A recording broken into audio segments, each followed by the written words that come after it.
이 모든 말씀 우리 주 예수 그리스도의 이름으로 기도합니다. 아멘. 오늘 우리에게 주시는 하나님의 말씀은 출애굽기 20장 16절 말씀입니다.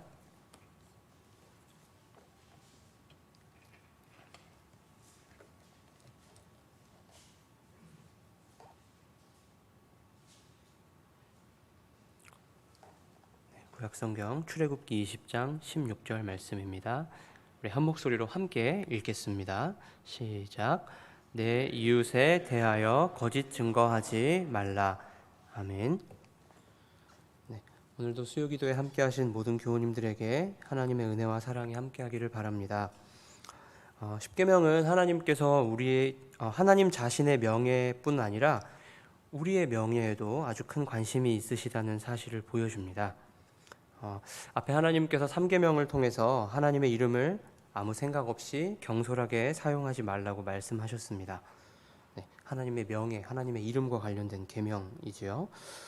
오늘 살펴볼 9계명에서는 우리 이웃의 이름, 우리 이웃의 명예도 존중하라고 요구하십니다.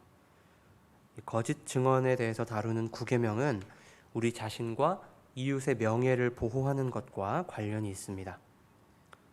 나 자신에 대해서나 혹은 다른 사람에 대해서 거짓을 말하면 명예가 실추되거나 아니면 실제보다 자신이나 다른 사람을 더 그럴듯하게 위장할 수 있기 때문입니다. 현대 사회는 거짓말을 그렇게 심각한 죄로 여기는 것 같진 않습니다.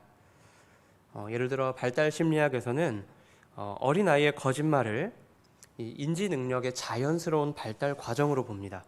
그러니까 뇌가 성장하면서 언어가 폭발적으로 발달하고 생각하는 힘이 자라기 때문에 어린아이가 어린 시절에 거짓말을 하는 것은 잘 자라고 있는 증거 가운데 하나라고 합니다. 발달 심리학에서만 그런 것 같지는 않고요. 오늘날 마케팅이나 광고 또 기타 많은 영역에서 거짓의 문제는 그렇게 심각한 죄로 여겨지지 않습니다. 하지만 우리 그리스도인들은 성경을 따라서 이 거짓의 문제를 죄로 접근해야 하고 결코 가볍게 여겨서는 안 됩니다.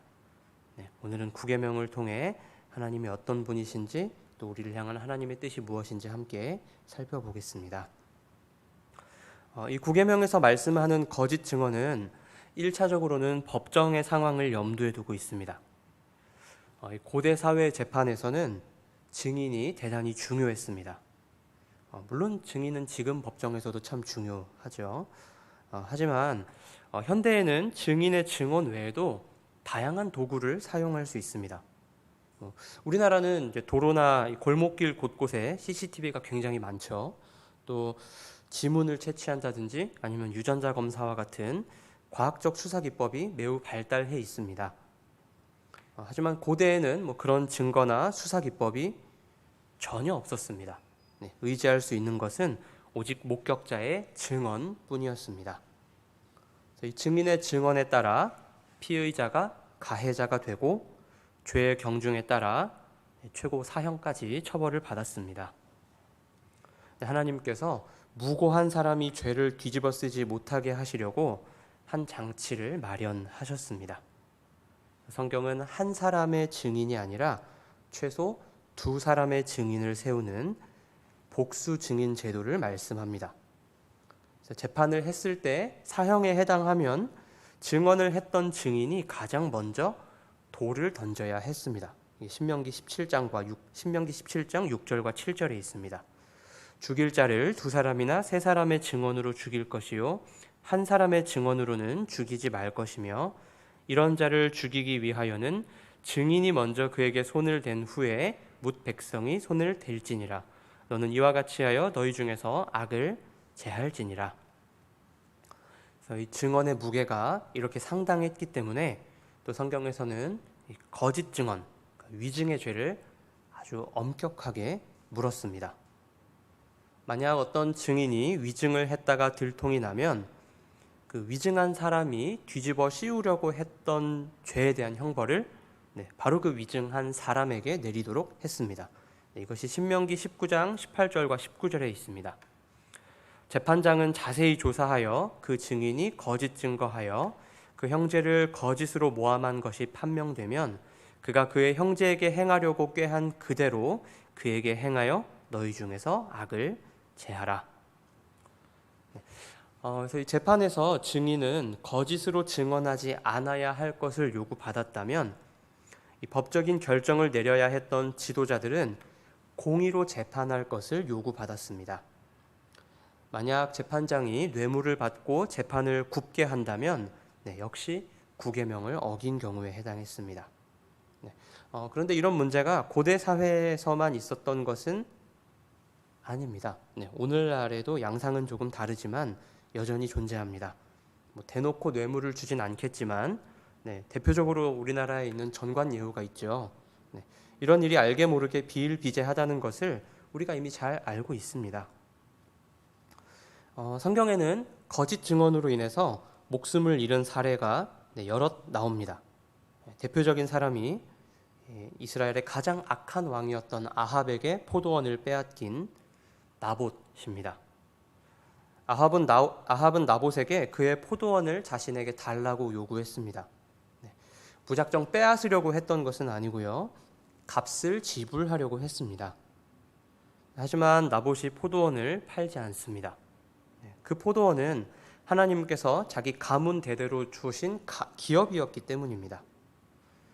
그래서 이 일로 아합이 번민하자 그의 아내 이세벨이 한 가지 해결책을 제시합니다. 거짓 증인을 세워서 나봇이 하나님과 왕을 저주했다는 증언을 하게 합니다. 그래서 이 일로 나봇이 돌에 맞아서 죽습니다. 나봇만 거짓 증언으로 인해 죽은 것은 아닙니다. 마태복음에 보면 또 여러 복음서에 보면 우리 예수님도 재판을 받으실 때 거짓 증인이 많이 왔고요. 또 순교자 스데반도 여러 거짓 증인에게 모함을 받았습니다. 이처럼 구계명은 1차적으로는 법정에서의 증언과 관계가 있습니다. 하지만 다른 모든 계명이 다 그렇듯이 구계명도 한 가지 상황, 그러니까 법정 상황에만 국한되는 것은 아닙니다. 이 10계명에서 금지하고 있는 것은 모든 죄의 가장 악한 형태라고 할 수 있습니다. 우리 예수님께서 형제를 미워하고 형제에게 악한 말을 하면 그것이 곧 살인한 것과 같다고 하셨습니다. 그럼 가장 극악한 형태는 실제로 사람을 죽이는 살인이죠. 또 예수님은 음욕을 품고 이성을 바라보면 그것이 곧 간음한 것이라고도 하셨습니다. 그리고 그것의 가장 극악한 죄는 실제로 간음을 범하는 것입니다. 거짓 증언도 마찬가지입니다. 법정에서 거짓으로 증언하는 것은 무고한 사람을 억울한 죽음에 처하게 할 수 있는 가장 극악한 거짓말입니다. 그렇다면 구계명은 이 외에도 다른 형태의 거짓말 역시 금지한다고 할 수 있습니다. 우리에게 일단 가장 익숙한 거짓말은 소문이죠. 사실 여부가 확실하게 밝혀지지 않은 채로 사람들 사이에 떠도는 이야기입니다. 오늘날에는 이 단체 카톡방이나 SNS를 통해서 소문이 예전보다도 훨씬 더 빠르게 전파됩니다. 거짓 뉴스나 찌라시 같은 것들이죠. 한때 교회 단톡방이 거짓 뉴스의 온상이라는 그런 이야기도 있었습니다.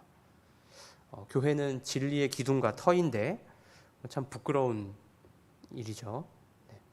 그래서 저는 우리 교회 전교인 단톡방에 거짓 뉴스가 떠돌지 않아서 참 감사합니다. 또 우리 신앙의 선배들은 험담과 중상도 이 거짓말에 해당한다고 보았습니다. 험담은 남의 흠을 찾아내어서 하는 말입니다.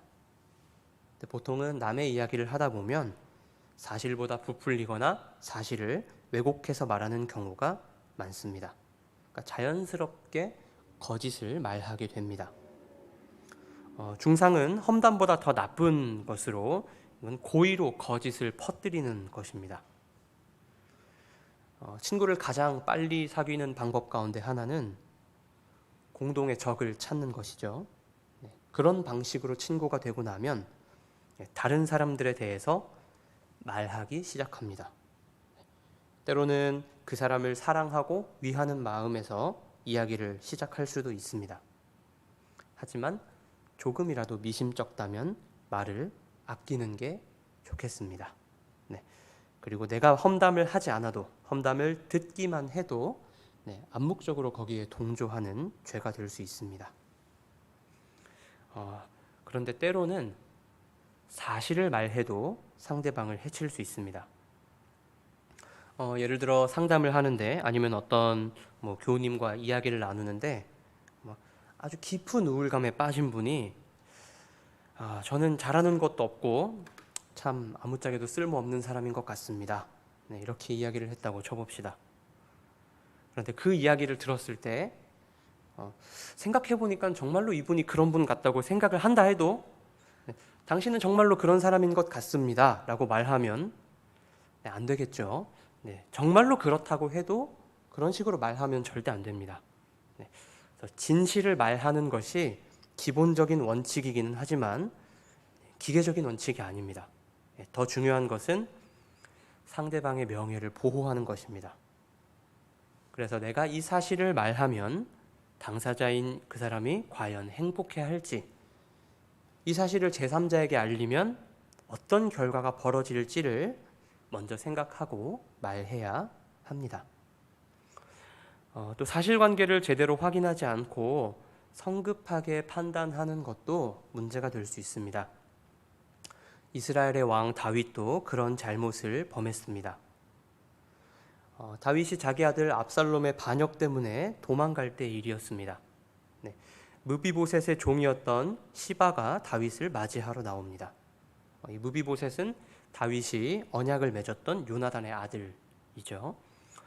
시바가 떡과 과일과 포도주를 다윗에게 주면서 다윗에게 환심을 삽니다. 그래서 다윗이 시바에게 너의 주인 무비보셋은 어디에 있냐고 묻습니다. 그러자 시바가 무비보셋은 압살롬의 반역을 찬성하고 있다는 식으로 거짓말을 합니다. 다윗이 이 말을 듣고 무비보셋의 전 재산을 시바에게 그냥 줍니다. 사실은 이와 달랐습니다. 무비보셋은 장애가 있었기 때문에 움직이기가 불편해서 그냥 가만히 집에 있었습니다. 게다가 다윗이 자신에게 베풀어준 은혜 때문에 압살롬이 반역을 일으켜서 다윗이 피신을 가는 동안 자신의 몸을 단장하지 않고 애통해하면서 있었습니다. 그래서 나중에 사실관계를 제대로 파악한 다윗은 결정을 번복합니다. 그래서 오늘날에도 이런 경우가 참 많습니다. 이 SNS에는 사실관계를 제대로 확인하지 않은 상태로 여론 재판을 하기도 하고요. 유튜브에는 이런 영상 수도 없이 많이 올라옵니다. 그리고 심지어 언론에서도 아니면 말고 식의 기사를 냅니다. 그래서 우리 그리스도인들은 어떤 문제에 대해서 최대한 객관적으로 판단하려고 노력해야 합니다. 사실관계와 가능한 모든 정보를 다 파악하기 전까지는 판단을 유보해야 합니다. 그래서 혹시 의견을 말해야 한다면 솔직하게 말하는 게 낫습니다. 제가 아는 범위 안에서는 이러이러한데 그 이상은 잘 모르겠습니다. 이렇게 솔직하게 말하는 것이 차라리 나을 수도 있습니다. 근데 성경에는 거짓말에 해당하기는 하지만 조금 예외적인 사례도 나옵니다. 한 가지 예가 출애굽기 1장에 나오는 히브리 산파들입니다. 이 히브리 산파들은 바로의 명령을 어기고 히브리 여인이 낳은 남자 아이들을 죽이지 않고 살려두었습니다. 그래서 바로가 왜 남자 아이들을 살렸냐고 묻자 이 히브리 산파들이 히브리 여인들은 건강해서 자신들이 가기도 전에 이미 아이를 낳아서 자신들이 죽일 시간이 없었다고 말합니다. 일종의 거짓말을 한 것이죠. 그들은 바로보다 하나님을 더 두려워했기 때문에 바로의 명령을 따르지 않았습니다. 하나님께서 그들의 집안을 흥왕하게 하셨습니다. 또 여호수아 2장에 등장하는 기생 라합도 거짓말을 했습니다. 라합은 이스라엘 정탐꾼들을 숨겨주었습니다. 여리고 왕이 사람을 보내서 라합의 집에 온 정탐꾼들을 다 끌어내라고 했습니다. 라합은 이미 그들이 나가서 갔다고 거짓말을 했습니다. 하지만 라합은 도리어 구원을 약속받았습니다. 히브리서 11장에서는 이 라합의 행동을 믿음으로 한 일이라고 평가하고요. 또 야고보서 2장에서는 라합의 행동이 그녀의 믿음을 입증한 행동이라고도 평가합니다. 그래서 여기에서 우리는 그 선의의 거짓말이라고 하는 것을 볼 수 있습니다. 형식상 거짓말이기는 하지만 그 의도가 다른 사람을 죽이거나 파괴하기 위한 것이 아니라 살리기 위한 것입니다. 그래서 히브리 산파나 라합 모두 생명을 살리기 위해 불가피하게 거짓말을 했습니다. 오늘날에도 타인의 생명을 살리는 일이나 아니면 타인의 삶에 용기를 주는 일에는 어느 정도 선의의 거짓말이 허용된다고 할 수 있겠습니다. 그래서 이런 경우에는 구계명을 어긴 것에 해당하지 않습니다. 하지만 이런 사례는 아주 예외적입니다. 일반적인 거짓말들은 대부분 상황을 모면하기 위해서라든지 아니면 자기가 이익을 보기 위해서 아니면 다른 사람을 좀 깎아내리거나 아니면 다른 사람에게 자기가 인정받기 위해서 거짓말을 합니다. 이런 거짓말은 당연히 그리스도인이라면 해서는 안 될 것입니다. 그렇다면 우리 그리스도인들은 왜 이 거짓말의 문제에 민감해야 하고 가능한 진실을 추구하고 말해야 할까요? 그것이 하나님의 성품이기 때문입니다. 사무엘상 15장 29절에서 이렇게 말씀합니다. 이스라엘의 지존자는 거짓이나 변개함이 없으시니 그는 사람이 아니심으로 결코 변개하지 않으심이니이다 하니. 또 우리 예수님은 아주 유명한 말씀이죠. 내가 곧 길이요 진리요 생명이라고 말씀하셨습니다. 그리고 우리 성령님은 진리의 영이십니다. 우리가 믿는 삼위 하나님은 진리 그 자체이십니다. 그래서 우리가 참된 말을 하는 것은 진리이신 하나님의 성품을 반영하는 것입니다. 반대로 마귀의 본성은 거짓입니다. 진실을 왜곡하거나 속이는 것은 마귀의 일을 하는 것입니다. 우리 예수님께서 이렇게 말씀하셨습니다. 요한복음 8장 44절인데요. 그는 마귀입니다. 마귀는 처음부터 살인한 자요 진리가 그 속에 없으므로 진리에 서지 못하고 거짓을 말할 때마다 제 것으로 말하나니 이는 그가 거짓말쟁이요 거짓의 아비가 되었습니다. 그래서 거짓의 아비이며 거짓말쟁이였던 이 마귀는 처음부터 거짓말을 했습니다. 이 처음부터는 창세기 3장의 사건을 염두에 두고 있습니다. 하나님께서 아담과 하와에게 동산에 있는 모든 나무의 열매를 마음껏 먹으라고 하셨습니다. 성경에 보면 임의로 먹되라고 되어 있는데요. 이 임의로 먹되가 사실은 마음껏 먹으라는 말입니다. 그런데 마귀는 이렇게 물었습니다. 하나님이 참으로 너희에게 동산 모든 나무의 열매를 먹지 말라 하시더냐. 마귀의 말이 어떤 것 같으신가요? 하나님께서는 분명 딱 하나만 빼고 나머지 모두를 마음껏 먹으라고 하셨습니다. 그런데 마귀는 마치 우리 하나님께서 참 옹졸한 분인 것처럼 왜곡합니다. 뒤에 가면 더 하죠. 하나님께서는 선악을 알게 하는 나무의 열매를 먹으면 반드시 죽을 것이라고 말씀하셨는데 마귀는 결코 죽지 않을 것이라고 거짓말을 합니다. 아담과 하와가 이 마귀의 거짓말에 속아 넘어갔습니다. 그래서 그 이후로 모든 인간이 거짓말로 속고 속이는 인생을 살아갑니다. 잘 보여주는 사람이 창세기 중후반부를 장식하는 야곱이지요. 그래서 야곱이 자기 꾀로 남을 속이는 인생을 삽니다. 그런 야곱도 외삼촌 라반에게 속임을 당합니다. 그래서 거짓말로 흥한 자는 거짓말로 망하는 법입니다. 구계명은 우리 그리스도인들에게 진실을 추구하고 말할 것을 요구합니다. 그래서 최선을 다해 이웃의 명예를 보호하라고 명합니다. 왜 명예를 보호해 주어야 할까요? 재산이나 건강보다 명예는 빨리 망가지기 때문입니다.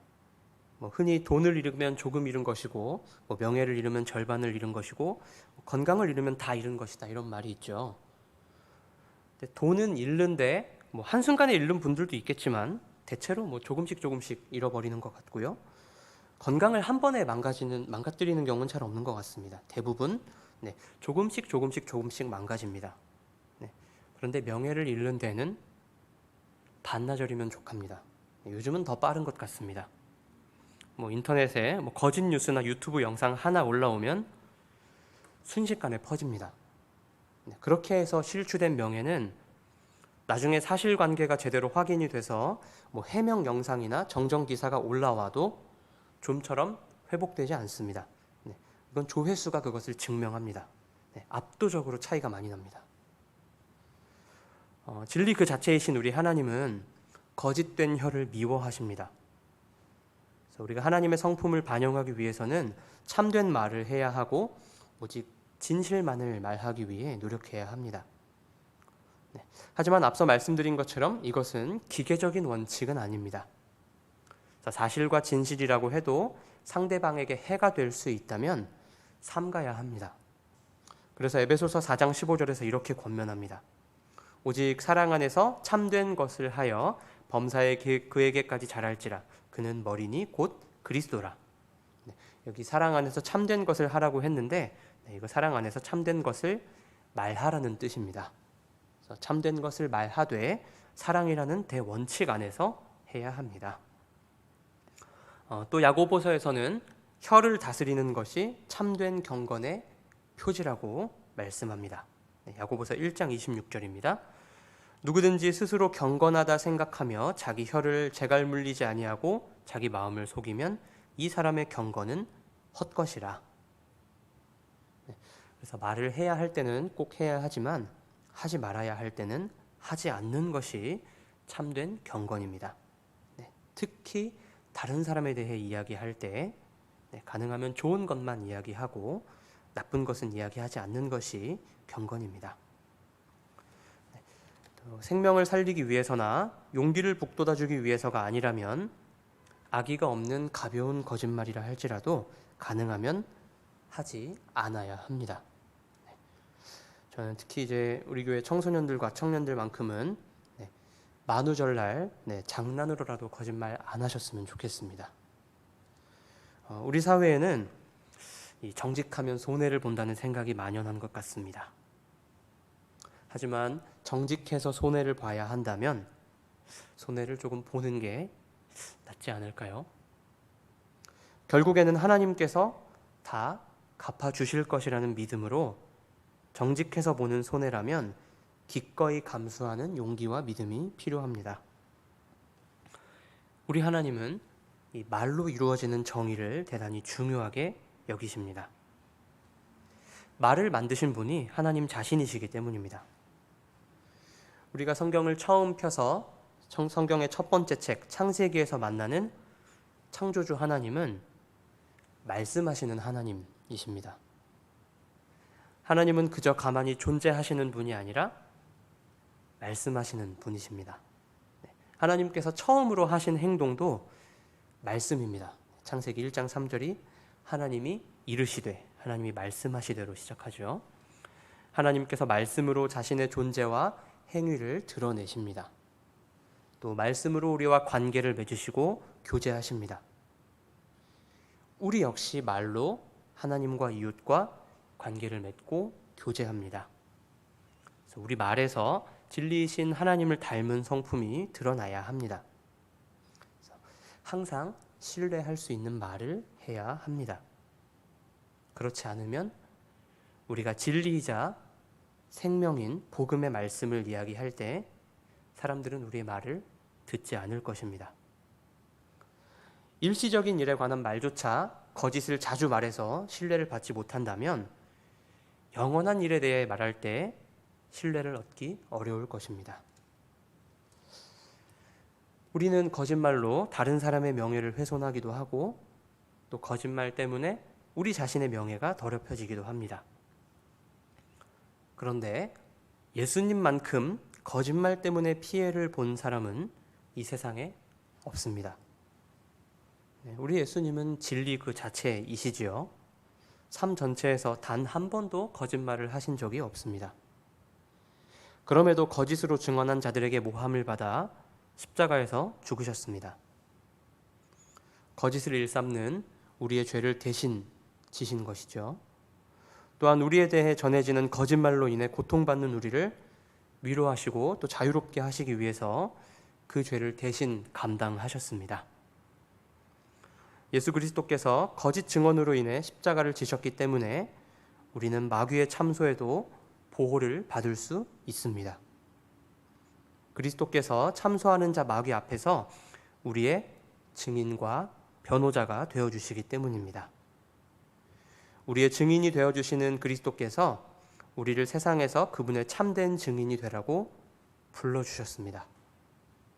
진리이신 그리스도의 증인인 우리는 일상의 사소한 문제라 할지라도 거짓이 아니라 진실을 추구하고 말해야 합니다.